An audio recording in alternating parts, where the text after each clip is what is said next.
পতিত জমিতে আউশ ধানের আবাদ বেড়েছে ভৈরবে। উৎপাদন খরচ কম হওয়ায় এই ধান চাষে আগ্রহী হয়ে উঠেছেন কৃষকরা। আবহাওয়া অনুকূলে থাকলে ভালো ফলনের আশা করছেন তারা। আউশ ধান চাষে উদ্বুদ্ধ করতে কৃষকদের প্রণোদনা দিচ্ছে সরকার। ভৈরব প্রতিনিধি মোহাম্মদ তুহিন মোল্লার পাঠানো রিপোর্ট জানাচ্ছেন তামান্না জেনিফার।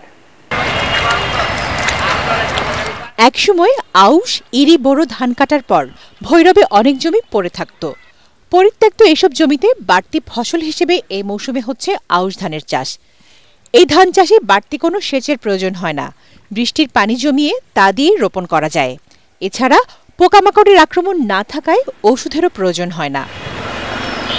এটা আউশ ধান, এটা অল্প দিনে ফসলটা উঠে, এটা খুব চিকন, এটা বাজারে বিক্রি করলে বেশি পয়সা বিক্রি করা যায়, খাইতে খুব মজা। আমি সরকারি হেতে আউশ ধান লাগাইছি, আমার সরকারি অনুদান 5 কেজি দান আর 30 কেজি সার দিচ্ছি। এটাতে খরচপাতি কম হয়ে বৃষ্টির পানি হয়ে যায়, মোটামুটি ভালো লাভবান আছে এগুলো।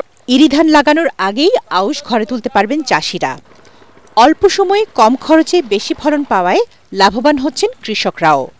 সরকারি প্রণোদনায় বীজ, সার বিতরণ ও কৃষি বিভাগের সহযোগিতায় পতিত জমিগুলোতে এখন B48 আউশ জাতের ধান রোপণ করা হচ্ছে।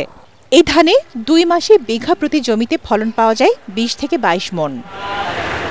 আমাদের মাঠ পর্যায়ে যে সরকারি কর্মকর্তাগণ আছেন তারা কৃষকদের মোটিভেট করে যাচ্ছেন যে এখানে আউশের উৎপাদন খরচ অনেক কম হয়, অর্থাৎ আউশ ফসলটা একটি বৃষ্টি নির্ভর ফসল এবং এখানে রোগবালাই, পোকার আক্রমণ খুবই কম হয়, যার কারণে উৎপাদন খরচ কম।